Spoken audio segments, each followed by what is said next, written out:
반갑습니다. 송재준입니다. 계엄 사태 이후에 민주당의 상황이 그렇게 좋지가 않죠. 모두가 다 예상할 수 없었던 부분입니다.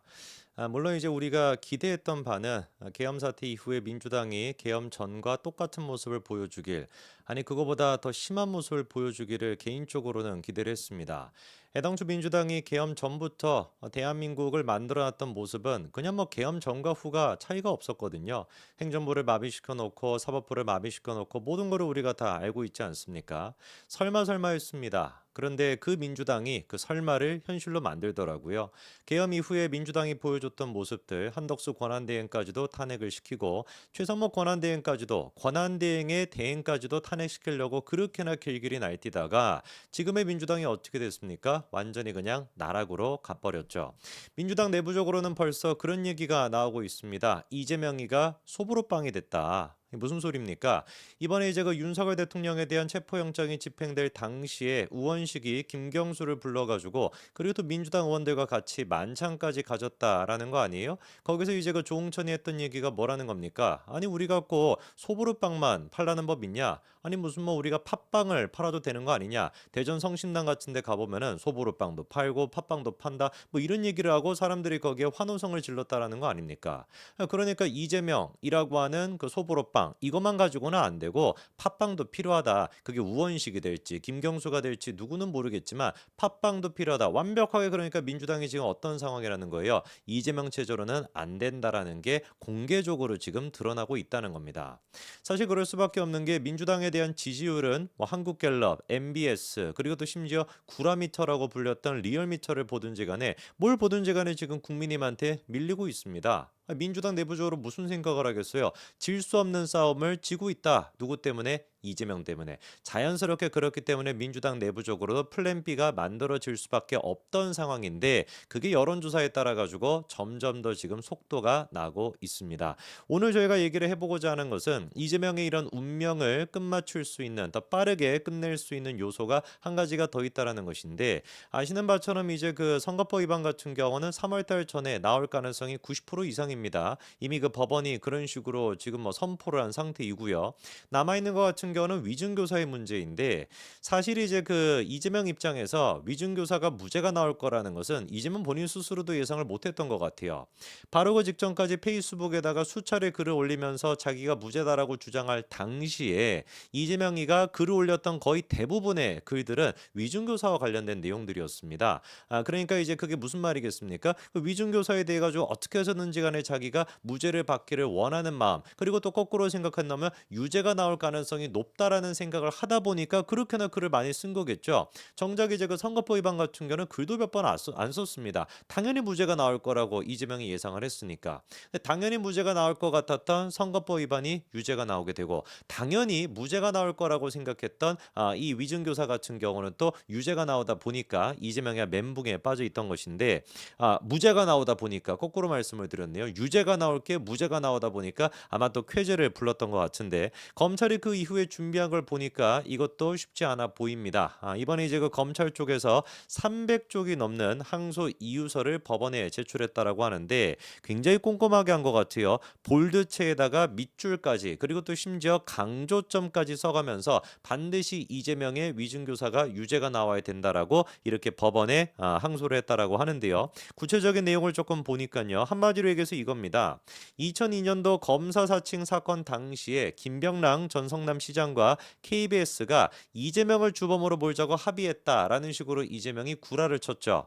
그러니까 이제 내가 이렇게 검사 사칭으로서 죄를 이제 뭐 이렇게 처벌을 받게 된 거는 KBS랑 그다음에 이제 김명란 전 시장 두 사람이 짜고 친 결과로 내가 처벌을 받은 것이다. 이런 식의 이제 그 구라를 쳤던 겁니다. 그 구라를 입증받기 위해서 구라를 더 구라로 만들기 위해서 그때 이제 썼던 게 김진성 씨의 뭐였던 거예요? 위증이었던 것이고 그러기 위해서 위증 교사를 했다라는 거죠. 검찰이 그래서 얘기하는 거는 이재명이 도지사식 상실 위기에 처하자 십수년 동안 연락조차도 한 적이 없었던 김진성 씨에게 직접 전화해서 위증을 요구했다라는 게 이 사건의 본질이다. 이거는 명확한 지금 얘기입니다. 김진성 씨한테 직접 전화를 건 거 팩트죠, 그렇죠? 그것뿐만 아니라 텔레그램 메시지를 통해서 변론 유지서까지 보냈던 것도 팩트입니다. 다 팩트임에도 불구하고 당시 이제 그 법원은 뭐라고 판단을 내렸었습니까?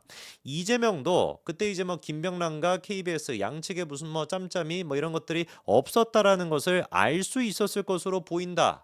그러니까 이재명이 구라를 쳤다라는 거를 법원 또한 마찬가지로 인정을 했어요. 그러면서도 김진성이 실제 위증을 할지는 몰랐을 것으로 보이기 때문에 위증을 요구했다고 보기 어렵다라는 개떡같은 논리를 얘기했습니다. 이 무슨 소리입니까?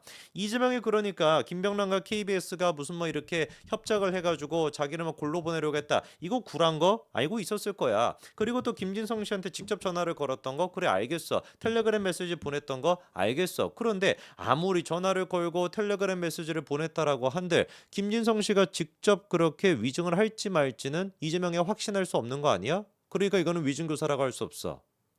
만약에 이렇다라고 한다면 앞으로 대한민국에서 위증교사로 처벌을 받을 수 있는 사람이 누가 있겠습니까? 이거는 판사가 미쳐도 단단히 미친 거죠.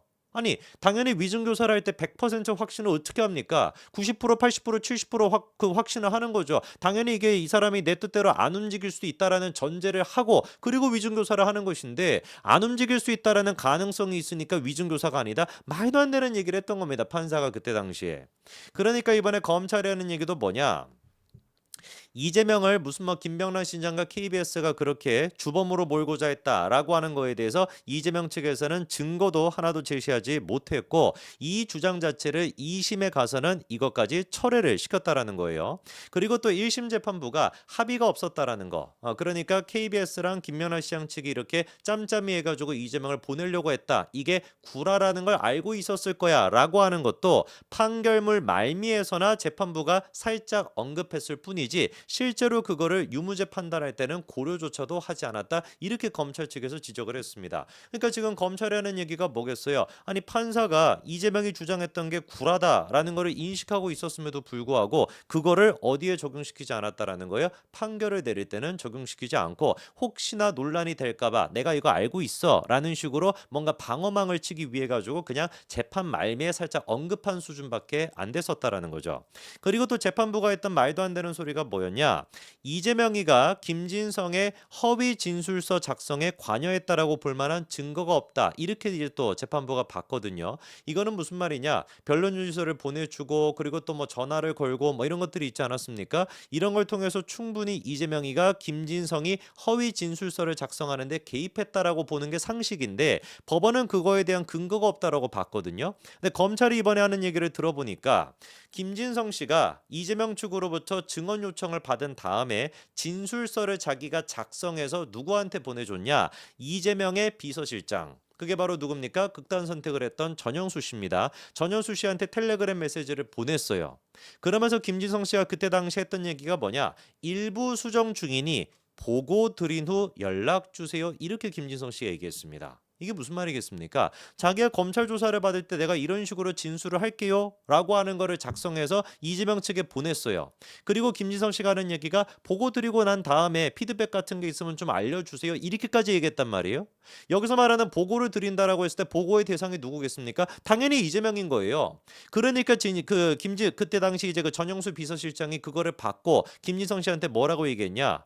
수정본으로 보여드리는 게 좋을 것 같아요 라고 식으로 얘기했고 그래가지고 김진성 씨가 다시 이거를 갖다가 수정해가지고 이 전영수 비서실장한테 보냈다라는 거거든요. 그랬더니만 이제 또 김진성 씨가 이렇게도 얘기합니다. 보여드리고 난 뒤에 보충하는 게 나을 듯합니다. 완벽하게 이게 못을 박아버린 거예요. 김진성 씨는 그러니까 자기가 검찰 조사를 받을 때 뭐라고 진술할지 그거의 초안을 이재명 측에게 보내주고 이재명 측에서 피드백을 받아서 고쳐가지고 검찰에 진술했다라고 하는 게 명백하게 확인이 되지 않습니까? 그런데 이런 내용들이 법원의 1심 판단에 들어갔다 안 들어갔다 판사가 고려하지 않았다라는 겁니다. 김진성 씨 같은 경우는 실제로 위증을 받고 난 뒤에 교사를 받고 난 뒤에 그리고 위증을 하고 난 뒤에 이재명 측에 청탁까지도 했다라는 게 이번에 또 드러났습니다. 위증하고 난 뒤죠. 2021년도 8월 달에 이재명에게 선거 캠프 정책 분야 인사로 모 국립대학교의 총장을 갖다가 추천을 했고 실제로 이 총장 같은 경우는 이재명 캠프의 교육특보로 임명되기까지도 했대요. 그때 당시 김진성 씨가 이재명한테 이 지금 총장의 휴대전화를 갖다가 딱 이렇게 번호를 보내니까 이재명이 알겠습니다. 감사합니다. 이렇게까지 답했다라는 거죠. 위증교사 1심 같은 경우는 판사가 정말 미친 판결을 내렸다 이렇게밖에 볼 수가 없습니다. 객관적인 증거, 법리적인 논리 어떤 거를 보든지 간에 이재명의 위증교사는 반드시 유죄가 나올 수밖에 없습니다. 그래서 이재명의 선거법 위반 이거는 100% 이재명이가 당연히 무죄라고 나올 거라고 생각했는데 유죄가 나왔던 선거법 위반 2심에서도 유죄가 나올 것이고요. 이재명이가 유죄라고 생각했지만 무죄가 나와가지고 기적이라고 생각했던 이 위증교사 오히려 2심에서 더 강력하게 나오게 됨으로써 이재명의 사법 리스크는 본격화 수준이 아니라 현실 그 자체 악몽이 될 수밖에 없을 겁니다. 한번 두고 보자고요. 과연 이재명이가 팥빵 정도가 될 수 있을지 튀김 소보루빵이 될 수 있을지 글쎄 제가 보기에는 그냥 성심당에서 먹다 남은 빵 부스러기가 되지 않을까 싶은데요. 여기까지 말씀드리겠습니다. 감사합니다.